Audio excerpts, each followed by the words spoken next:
नमस्कार। वैसे मैं अभिनंदन करते हुए धन्यवाद भी आप लोगों को देकर ही इस पत्रकार वार्ता का प्रारंभ करता हूँ। पिछले कई दिनों से आप पूर्ण सहयोग से हमारे इस कार्यकारी मंडल के बैठक के बारे में उत्सुकता से जन जन तक प्रचार पहुंचाने का कार्य आप कर रहे हैं और मीडिया के सभी बंधुओं को सर्वप्रथम मैं धन्यवाद भी देता हूं। और प्रयाग में संघ के अखिल भारतीय कार्यकारी मंडल की बैठक यह सफल होने में यहाँ के कार्यकर्ताओं ने समाज के सहयोग से अपार परिश्रम किया है। पूरे देश से 379 कार्यकर्ता अपेक्षित थे। सभी अखिल भारतीय पदाधिकारी, हमारे क्षेत्र के माननीय संघ चालक, प्रांत के संघ चालक, अखिल भारतीय कार्यकारिणी के सदस्य, इन सब के मिलाकर उसमें 372 उपस्थित रहे। तो ऐसे एक दृष्टि से उपस्थिति की दृष्टि से बहुत ही सफल बैठक है। पिछले 2 साल में इतने पूर्ण प्रमाण से बैठक होने में कोविड महामारी के कारण हम नहीं कर पाए थे। कार्यकारी मंडल बैठक बीच में बड़ी संख्या में बहुत रिस्ट्रिक्ट करके करना पड़ा था। यहाँ जैसे पहले बताया उपस्थिति में यह बैठक होती है। इस बैठक में वर्ष के प्रारंभ हमारे सामान्यतः संघ शिक्षा वर्ग समर कैंप्स जो होते हैं, उसके बाद अगले प्रतिनिधि सभा बैठक की दृष्टि से वर्ष के समय की दृष्टि से मध्य बिंदु है। विजयदशमी के बाद और दीपावली के पहले इस बीच के कालखंड में हर वर्ष यह बैठक होती है। हम एक बार अर्ध वर्ष की समीक्षा करते हैं और आगे के विचार करते हैं इस वर्ष के संदर्भ में। संगठनात्मक कार्य की दृष्टि से, हमारे लक्ष्य के दृष्टि से बहुत अच्छा एक निवेदन यहाँ लोगों से हमको सुनने को मिला। संघ कार्य ने 2024 तक इस कार्यकाल 3 साल पूरे होते हैं। 2025 में संघ के शताब्दी वर्ष भी है। हर 3 वर्ष में हम कार्य विस्तार के जो लक्ष्य बनाते हैं, उस दृष्टि से पिछले 1 वर्ष में संघ के स्थानों की संख्या और शाखाओं की संख्या, उदाहरण के लिए प्रयाग एक स्थान है, यहाँ कई शाखाएं हैं। ऐसे कोई जिला केंद्र हो सकता है, कोई खंड केंद्र हो सकता है, उसको हम एक स्थान मानते हैं। एक ही खंड के या जिला केंद्र में कई शाखाएं होती हैं। तो अभी पिछले 1 साल में इस दृष्टि से प्रगति जो हुई है वो अभी पिछले वर्ष 2021 के इसी बैठक में 1 साल की पहले 31,658 स्थानों पर 54,382 संघ की शाखाएं चलती, वो बढ़कर अभी 38,192 स्थानों पर 61,045 शाखाएं अब चल रही हैं। तो लगभग 6,600 शाखाओं की संख्या पिछले 1 साल में बढ़ी है। प्रत्येक राज्य में भी इसी प्रकार की बढ़ोतरी की एक दृश्य आपको दिखाई देता है। यह नित्य शाखा की दृष्टि से जैसे हम साप्ताहिक मिलन भी करते हैं, वो भी शाखा के स्वरूप में होता है, दिन नित्य के नहीं है, सप्ताह में 1 दिन के। समाज के भिन्न भिन्न श्रेणी, कॉलेज विद्यार्थी हैं, कोई एडवोकेट्स हैं, डॉक्टर्स हैं, ग्रामीण क्षेत्र में किसान हैं, ऐसे प्रतिनिधि प्रतिदिन शाखा में नहीं आते, लेकिन सप्ताह में एक दिन आते हैं। एक रचना अलग से हमने बनाई जिसको हम साप्ताहिक मिलन कहते हैं शाखा की जगह पर। उसकी संख्या भी बढ़ी है पिछले एक साल में, वो लगभग 4000 संख्या बढ़ी है। अभी 22,077 स्थानों पर साप्ताहिक मिलन अब चल रही है। मासिक संघ मंडली चलाते हैं समाज के लोगों के, कुल मिलाकर समाज, राष्ट्र, संस्कृति, हिंदू विचार, अपने घरों में जीवन मूल्य, समाज के लिए सेवा करना, संवेदना से कुछ कार्य करें, अपने घर में संस्कृति के दृष्टि से अगली पीढ़ी को समझाएं। इस प्रकार के एक संघ मंडली की कार्य चलता है, जो संघ की शाखा में जैसे कार्यक्रम में विभिन्न प्रकार के, लेकिन संघ के एक नेतृत्व में संघ के पहले से चलते हैं। ऐसे मासिक मंडली 9,700 स्थानों पर अधीन है। इसमें भी लगभग 1800 बढ़ोतरी हुई। मैं बढ़ोतरी इसलिए विशेष रूप से उल्लेख मैंने किया, वैसे संघ के कार्य में हर वर्ष होती है, लेकिन बीच के 2 वर्ष की महामारी के कालखंड में जो एक हमें मिलने में भी दिक्कत थी, शाखा चलाना संभव नहीं था, प्रवास बैठकें नहीं होती थी जितने प्रमाण में होना है, इसलिए उस सारे देखेंगे तो हम कोरोना के स्थिति से अभी तुलना करेंगे तो लगभग पुनः आगे, यानी अच्छी स्थिति अभी, इसमें और बढ़ोतरी होने है। इस वर्ष में जो मार्च प्रतिनिधि सभा होने वाली है मार्च महीने में, तब तक का अधिक से यह संख्या और बढ़कर लगभग इसमें हर एक प्रतिशत देखेंगे तो और 1.5-2% आने वाले दिनों में और बढ़ेगी, उतनी संख्या होगी। तो इस रीति से संघ की कार्य बने में हम कार्य विस्तार के कई प्रकार होते हैं। उदाहरण के लिए एक खंड है ब्लॉक, उस प्रखंड में सभी मंडल में शाखा होनी चाहिए। एक मंडल में सभी गांवों में शाखा हो, नए पंचायत। ऐसे सोचेंगे तो बहुत सारे प्रांतों में उस स्थिति को भी लगभग 99%, 95% पहुंचेंगे। राजस्थान में, उत्तर प्रदेश के 6 प्रांतों में, मध्य प्रदेश के 4 प्रांत है, मालवा, मध्य भारत, महाकोशल, ऐसे प्रांतों में ऐसी स्थिति है। केरल में चित्तौड़ यानी राजस्थान के 1/3 उदयपुर में, ब्रज प्रांत यानी पश्चिम उत्तर प्रदेश के एक हिस्सा जो ब्रज क्षेत्र है, ऐसे क्षेत्रों में पूर्ण खंड की स्थिति सभी खंडों में आ गई, यानी वहां हर खंड के सभी मंडल में शाखा है। हम इसलिए हर जिले में तो एक खंड तो सभी ऐसे बने, ऐसे इस बैठक में हमने तय किया है। तो ताकि 2024 के अंत तक, यानी शताब्दी वर्ष 2025 में, उससे पहले हिंदुस्तान के हर मंडल में संघ के किसी न किसी रूप से शाखा साप्ताहिक मिलन पहुंचना है, क्या हमारी योजना है।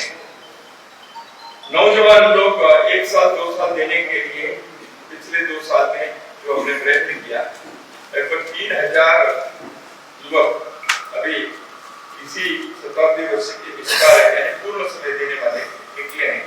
इनकी संख्या और 1000 तक बढ़ सकती है आने वाले 6 महीने में। पूजनीय सरसंघचार्य जी देश के प्रमुख व्यक्ति, हिंदू समाज की दृष्टि से सभी लोग मानते हैं। पूजनीय सरसंघचार्य के प्रवास वर्ष भर निरंतर चलता है। संघ के कार्यक्रमों के मार्गदर्शन देने के लिए तो संघ की बैठक होती है, समाज के लोगों से भी मिलना होता है, समाज के लोग भी कई बार निमंत्रण देते हैं। इस वर्ष विशेष उल्लेखनीय यह है, पूर्वोत्तर राज्यों में मेघालय, त्रिपुरा उल्लेख के लिए मैं उदाहरण के लिए कह रहा हूँ, वहां के जनजाति लोग, हम हिंदू हैं, हमारे कार्यक्रम में आना चाहिए, ऐसे उन्होंने भी आशा व्यक्त की, अपनी योजना बनी। मेघालय के बहुत सारे लगभग 11-12 जनजातियों के लोग वहां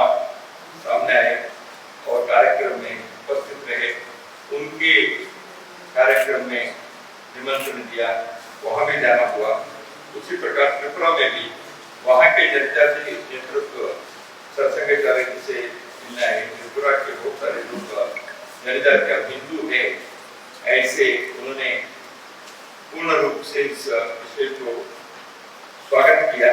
ऐसे एक विशेष उल्लेखनीय बात सरसंघचालक जी के देश भर के प्रवास को कई जगह होते हैं, मैंने उत्तर पूर्व राज्य का उल्लेख किया। संघ के प्रशिक्षण के जो वर्ग है वो हर वर्ष सामान्यतः जून जुलाई में ग्रीष्मकाल में होते हैं। पिछले वर्ष हम प्रति वर्ष वो किए थे, उसमें 2 वर्ष नहीं कर पाए थे महामारी के कारण। इस वर्ष नवंबर में दूसरा तृतीय वर्ष होगा, उसमें लगभग 800 संख्या उसमें मिलेगी। वो भी 25 दिन के उस शिविर में प्रशिक्षण वर्ग उसमें देश भर से कार्य करता है। प्राथमिक वर्ग सामान्य वर्ष में अन्य राज्यों में वहां के छुट्टी स्कूल के वगैरह पाठ्य प्रवृत्ति वगैरह करते हैं। कुछ राज्यों में अभी नवंबर के दसरा दिवाली की छुट्टी रहती है 8-10 दिन, या दिसंबर में विंटर की छुट्टी कुछ राज्यों में होती है। गत वर्ष 1 लाख से अधिक कार्यकर्ता 7 दिन के प्रशिक्षण वर्ग में उन्होंने प्रशिक्षण प्राप्त किया। इस वर्ष भी यह संख्या उससे अधिक होगी। जॉइन आरएसएस करके जो हमारे वेबसाइट पर हमें 2 प्रकार है। एक संघ के स्वयं सेवक अपने कार्य क्षेत्र में स्वयं जाकर हम लोगों से संपर्क करके संघ में उनको जोड़ने का प्रयत्न करना, यह दशकों से हम करते आए। लेकिन हमने 2010-11 में संघ के वेबसाइट पर जॉइन आरएसएस लोग अपनी इच्छा से जो जुड़ना चाहते हैं उनके लिए मौका दिया। वह संख्या अभी इस वर्ष 1,20,000 स्वयं होकर जॉइन आरएसएस करके वो स्वयं मिलना चाहते हैं, संघ से जुड़ना चाहते हैं। तो ऐसे समाज में जो उत्सुकता बढ़ी है, इसका एक द्योतक है, स्वयं होकर संघ से जुड़ने के लिए। पिछले वर्षों में हमारा अनुभव है, इस प्रकार आए हुए बहुत सारे लोग संघ के नित्य के कार्य में किसी न किसी प्रकार के दायित्व लेकर, किसी प्रकार के सेवा प्रकल्प में, हमारे कई प्रकार के गतिविधि है, परिवार प्रबोधन है, सामाजिक दृष्टि से उत्कृष्टता के विषय है, या ग्राम विकास के हैं, इन विषयों में भी अपने अपने रुचि के हिसाब से वो जुड़ते हैं। अमृत महोत्सव जो देश भर में अगस्त महीने में हुआ था, आप लोगों को तो यहाँ उत्तर प्रदेश में बहुत व्यापक रूप से एक गांव में पिछले वर्ष उस कारण से एक जिले में जो स्वतंत्रता के लिए लड़ाई की, उनके नाम कहीं या पुस्तक में नहीं होगा, लेकिन उस जिले के लोगों को मालूम है, उसकी कहानियां हैं, लोकगीत में, लोक कहानी में वहां उल्लेख भी होता है। कई जगह पर उनके परिवार के लोग आज भी हैं, इसलिए ऐसे लोगों के मिलने का एक बहुत व्यापक प्रयास जो हुआ, उसके बाद गांव-गांव में जो एक वातावरण बना, देश में राष्ट्रीयता के स्व के स्वतंत्रता के आंदोलन में लोगों ने जिस प्रकार भारत के स्वाभिमान, भारत की आत्मा की वृद्धि से उन्होंने काम किया था, उसको उजागर करने में इस प्रकार के कार्यक्रम केरल से लेकर असम तक हर जगह पर, यहाँ भी कई प्रांतों के उल्लेख के कथन उन्होंने किया। तो विजयदशमी भाषण में सरसंघचालक मोहन राव भागवत जी ने 2-3 विषयों के संदर्भ में कहा था, उसके अनुवर्तन के दृष्टि से हमने यहाँ विचार किए। एक स्वावलंबी भारत योजना के संदर्भ में उन्होंने कहा था, गांव-गांव में रोजगार के सृजन की दृष्टि से प्रयत्न करने के 8-10 संगठन, समाज के भी उद्योगपति, एक्सपर्ट्स, ऐसे लोगों से मिलकर कार्य कर रहे हैं। उसमें स्किल ट्रेनिंग करना, अपस्किलिंग करना, स्थानीय दृष्टि से लोगों को इसमें रुचि उत्पन्न करना, लोग गांव से पलायन करके शहरों में जाकर नौकरी ढूंढने के चक्कर में ज्यादा ना पड़े। क्या हम अपने ग्रामीण भारत के, अपने रोजगार के स्थानीय अवसरों को और अच्छा बना सकते हैं क्या? समाज में भी इसकी उत्सुकता बहुत है। भिन्न भिन्न प्रकार के लोग इसको करने के लिए अपने तज्ञता को, अपने संसाधन को इस विषय में लगाने के लिए आगे आए हैं। स्वावलंबी भारत योजना की इस प्रयत्न के कारण स्वदेशी जागरण मंच, उद्योग भारत इन लोगों के नेतृत्व में चल रहा है। लेकिन हमने यह जब प्रारंभ हुआ, संघ के कार्यकर्ताओं को अपने ग्राम विकास के बाकी इसमें इसके साथ जुड़कर काम करने के लिए कहा था। बहुत अच्छा उसका एक परिणाम मिला है। उसमें आने वाले दिनों में और कुछ अधिक प्रयास करने से इसमें सफलता की गुंजाइश अधिक है ऐसे लगता है।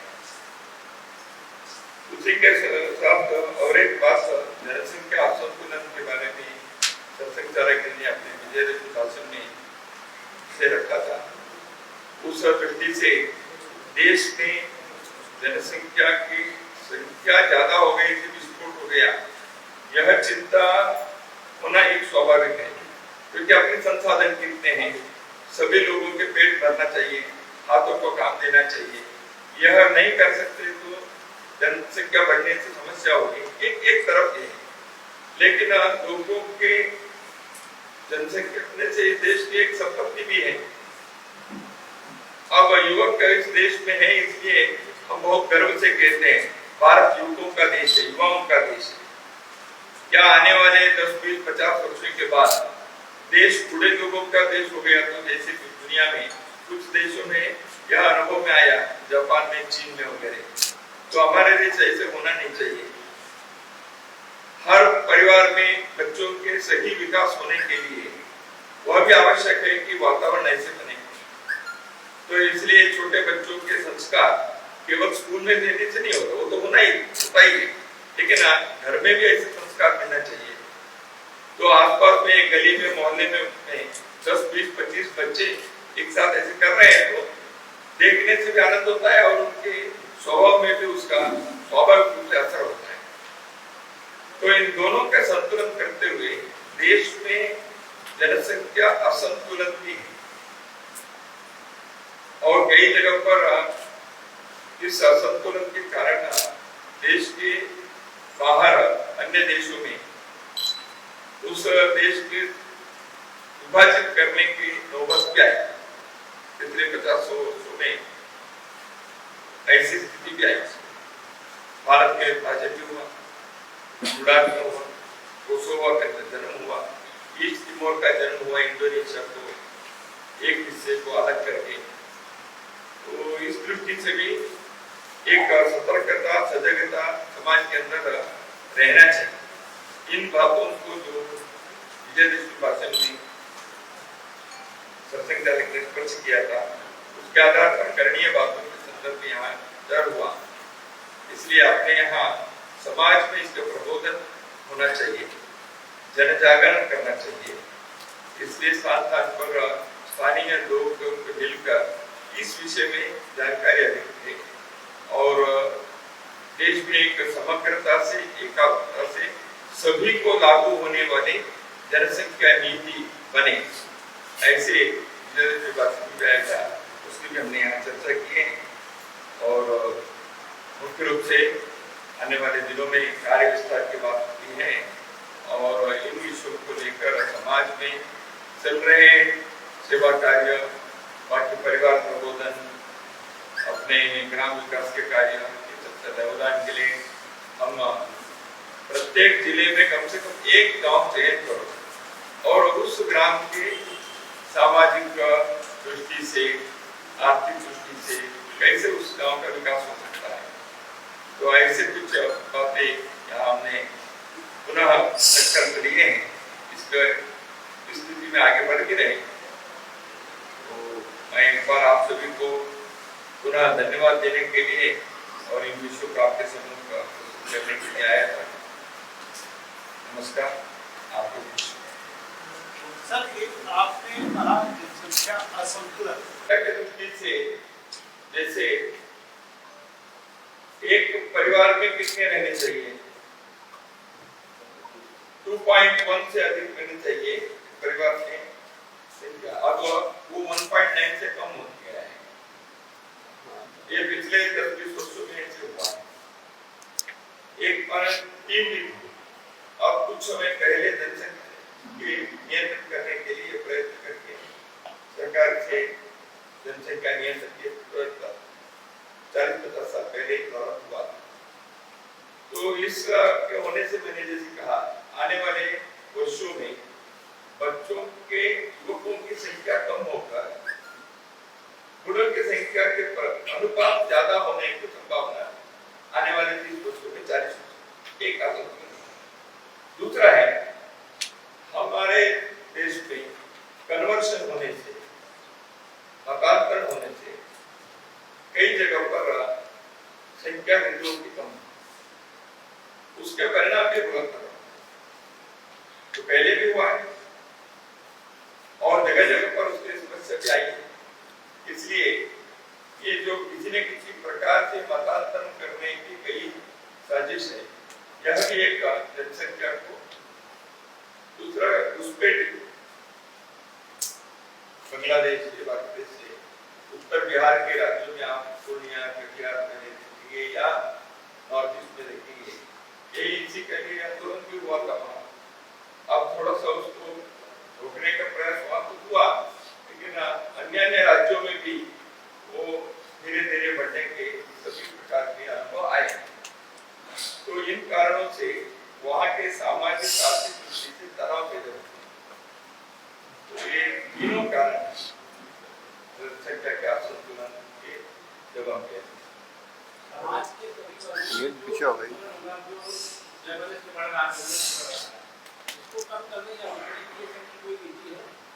बढ़ रहा है आपस में, चाहे जाति हो चाहे धर्म हो। संघ तो इसलिए सभी को लेकर चलना चाहिए, ये संघ का आग्रह पहले से ही है।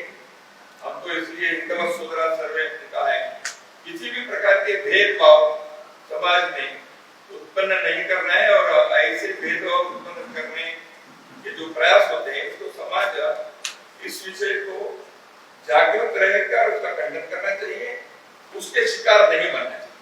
इसलिए हम सामाजिक सद्भाव बैठकें करते हैं संघ से, सभी जाति बिरादरी के लोगों को इकट्ठा करना, जिले के, ब्लॉक के लेवल पर, साधु संतों के कभी कर रहे थे, साधु संतों भी अलग अलग जाति बिरादरी के उनके अनुयायी हैं।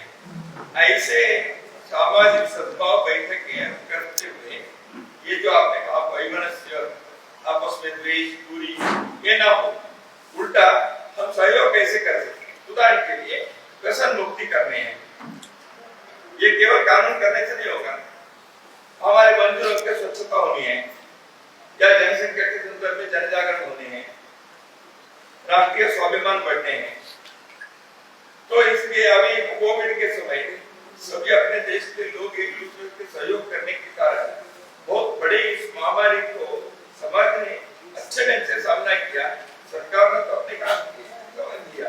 केवल संकट के समय में आपस में कुछ सहयोग 4 दिन के लिए, 1 महीने के लिए देने से नहीं होगा, इसको साल भर करना है। तो सामाजिक सद्भाव के एक निरंतर प्रयत्न इसलिए संघ करना है। तो एक सवाल है कि इस बार की बैठक प्रयागराज की क्यों कराई आपने? 2 साल पहले भी हुई थी पूर्वोत्तर हिमाचल की, इस बार भी प्रयागराज हुई, तो क्या मतलब मेन फोकस क्या है इसका? मतलब प्रयागराज ही क्यों? क्या जो आपकी बैठक का दूसरी बैठक हुई है, नहीं, हम अलग अलग जगह पर करते हैं, यहाँ के कार्यकर्ताओं ने आने के लिए पिछले वर्ष कर्नाटक में, धारवाड़ में हुआ था। देश के संगठन है, सब जगह करते हैं, जो कोई भी सरकार नहीं करे, यहाँ के 2-3 जगह पर सब कुछ एक करते हैं। एक प्रश्न है ऐसी मानिए अल्पसंख्यकों से बातचीत वार्तालाप की कोई बातें हुई है क्या अल्पसंख्यक समुदाय से? हम अल्पसंख्यक ऐसे किसी को अल्पसंख्यक की कल्पना ही अपने देश में वो ठीक नहीं, ऐसे संघ का पहले सब देश के नागरिक हैं, ठीक है, अलग अलग पूजा पाठ अपने स्वभाव के वो अनुपालन करते हैं, कर सकते हैं, देश की विविधता है, हम सभी के संपर्क रखते हैं। आप जिन कोई अल्पसंख्यक है वो वार्ता भी पिछले 40 साल से भी वो भी चल रहा है। पूजनीय गुरु जी, पूजनीय बाला साहब देवव्रत जी के कालखंड में भी ऐसे वार्ता होना हुआ है। ईसाइयों ने मीटिंग में भी अपने संघ के अधिकारियों को बुलाकर अपने विचार रखने के लिए उन्होंने स्वयं निमंत्रण भी दिया है, अपने लोग कहेंगे श्रीमान जी, इसका मतलब ऐसे लोगों को जोड़ने के लिए समाज का संवाद, हाँ, बातचीत करने के लिए क्या कोई अभियान चलाया जाएगा? अभियान नहीं, समाज का संवाद रखना। जैसे जैसे सब कोई इच्छा व्यक्त करते हैं, संवाद रखते हैं, एक समाज में रहते सभी नागरिक हैं, संवाद रखना भारतीय संस्कृति की एक अच्छी पद्धति है। सबसे सिर्फ संवाद तक नहीं, उन्हें जोड़ने आगे देखेंगे संवाद में क्या निकलता है। श्रीमान जी, निवेदन ये है कि भी आपने माननीय ने ये अपने संभाषण में ये कहा कि अधिवक्ताओं और डॉक्टरों का भी सहयोग लिया जा रहा है, और इस पर अधिवक्ताओं के लिए न्यायपालिका की जो निरंतर गिरावट हो रही है, लगातार उसमें जो कमियां आती चली जा रही हैं, इस पर क्या व्यू है? समाज के लोगों को सोचना चाहिए, इसलिए अधिवक्ता स्वयं न्यायाधीश लोगों ने भी इस विषय में आपने चिंता व्यक्त की है। अभी आज माननीय किरण रिजिजू एक बार आपने कहा महिला सहभाग को बढ़ाने के लिए भी चर्चा हुई, महिला सहभाग। ये पूछना चाह रहा हूँ कि मतांतरण रोकने के लिए विधि पारिषद साहस काम कर रहा है और फिर भी हो रहा है, तो इसके पीछे क्या संघ और विधि फेल हो रहे हैं या संस्था ये व्यवस्था ये निकल रही है? राष्ट्रीय स्वयंसेवक संघ मतांतरण रोकने के लिए क्या नहीं करता, कई समाज में आर्य समाज, धर्म जागरण विभाग, तरह तरह के लोग करते हैं, उनके साथ सहयोग करने के लिए अपने कार्यकर्ताओं का एक। दूसरा, मतांतरण फिर भी हो रहा है, कानून है, कई जगह पर है, कानून लागू होने चाहिए। पहले भी कानून हिमाचल प्रदेश में, अरुणाचल प्रदेश में, तमिलनाडु में लाया था, उस प्रकार के कानून को वहां लागू करने की कई प्रकार की समस्या होगी, लेकिन वो कानून होते एक। दूसरा, मतांतरण होने के तो भाई घर वापसी भी कर रहे हैं, उसमें भी अच्छे प्रमाण में उसका भी अच्छा अनुभव है। तो इसलिए मतांतरण होने के कारण विदेशी सब प्रकार के संसाधन और बाकी चीजें भरपूर आती है, और कुचला कर, धोखा देकर मतांतरण करने का प्रयत्न भी होता है, जो हमारे कुछ समुदाय के अनपढ़ ऐसे जो भोले लोग हैं उनके साथ करने का एक छल भी होता है। इसलिए ये जगह जगह पर होता रहता है। हम जहां जहां अपने ताकत से हम कर रहे हैं हिंदू समाज के अन्याय संगठन मिलकर, उसमें अच्छा परिणाम भी निकला है। कई जगह से हिंदू समाज के अंदर वापस आने वालों की संख्या भी बढ़ती गई। न्यायपालिका के सुदृढ़ीकरण के बारे में क्या नहीं, न्यायपालिका के सुदृढ़ीकरण न्यायपालिका में रहने वाले लोगों को करना है। कैसे कोई सरकार का इसमें देखा जाए, सरकार का योगदान चल रहा है, सरकार का योगदान इसमें होता चला जा रहा है। न्यायपालिका के करने का काम न्यायपालिका में रहने वाले लोग, उसके अनुभवी लोग, समाज की एक मुहिम चलाए। सर एक सभी दो प्रश्न बस ये पूरा प्रश्न था। मैं आपने एक प्रश्न पूछा है, जिन्होंने नहीं पूछा उनको भी देना चाहिए। अगर आप पूछिए। मतांतरण हो रहा है, लेकिन बहुत सारे लाभ जो जाति के साथ है या पैतृक लाभ है, उस पर रोक लगाने की लोग मांग रहे हैं। तो क्या संघ इस पे सोचता है कि जैसे 1857 के पहले अगर आपने कोई धर्म बदला तो आपको पैतृक संपत्ति से बाधित कर दिया जाता था, प्रतिबंध। इस तरीके कोई कानून लाने की सिफारिश करेगा या सोच रहा है? चर्चा होनी चाहिए। अभी इस बैठक में हमने चर्चा नहीं की है, उसके लिए अलग से कुछ लीगल एक्सपर्ट वगैरह। देखिए, मतांतरण होने के दृष्टि से जो कानून है, सभी कानून को बेहतर करने के लिए विचार करना चाहिए व्यापक रूप से। उसमें आपने जो कहा उसको भी ध्यान में लेकर करना चाहिए, वो भी है। और मतांतरण होने के बाद अभी और एक प्रश्न भी आया है, अनुसूचित जाति के लोग कन्वर्ट होने के बाद उनको पहले के जो आरक्षण के लाभ मिलना चाहिए, ऐसे एक विचार कुछ लोगों ने चला है। अभी सरकार ने उसके लिए मुख्य न्यायाधीश बालकृष्ण के नेतृत्व में कमेटी बनाई। संघ ने पहले से कहा है जो मतांतरित होते हैं उनको इस प्रकार के आरक्षण के जो भी सुविधा है वो नहीं मिलना चाहिए, ये पहले से हमने कहा है। अब सुप्रीम कोर्ट ने विषय के कारण विचार हुआ, रघुनाथ मिश्र जी के आयोग की संस्तुति थी, उस पर चर्चा करने के लिए बालकृष्ण जी के अध्यक्षता में समिति बनाई है। उस समिति की क्या रिपोर्ट आता है, हमारे विचार तो पक्का है। सर महिला सहभाग और 2024-25 को लेकर किस तरह की चर्चा हुई है, क्या रणनीति बनी है? 2024 और 25 में 25 को शताब्दी वर्ष है, 24 में 24 मेरा कार्यकाल समाप्त हो रहा है। से चुनाव भी होना, तो महिला सहभाग को भी लेकर चर्चा हुई है कुछ क्या? महिला सहभागिता से हिंदू समाज ने अपने भारत के किसी भी कुल मिलाकर महिलाओं की सहभागिता समाज जीवन में पिछले कई वर्षों में अधिक होते गए हैं। अच्छी बात है, स्वागत किया। और महिलाओं की शिक्षा बढ़ रही है, महिलाएं समाज जीवन के हर क्षेत्र में जा रही है, सामाजिक कार्य में भी उनके निर्णय प्रक्रिया में, चिंतन प्रक्रिया में उनकी सहभागिता बढ़नी चाहिए। और घरों में भी हमने अभी देखा बहुत सारे अपने जीवन मूल्यों के, संस्कृति की रक्षा करते हैं, सामाजिक समरसता लानी है। महिलाओं के योग्य भूमिका और समर्थन मिले बिना ये संभव नहीं है किसी भी समाज परिवर्तन। इसलिए उनकी सहभागिता बढ़ानी चाहिए, यह संगठन के आग्रह पूर्वक है।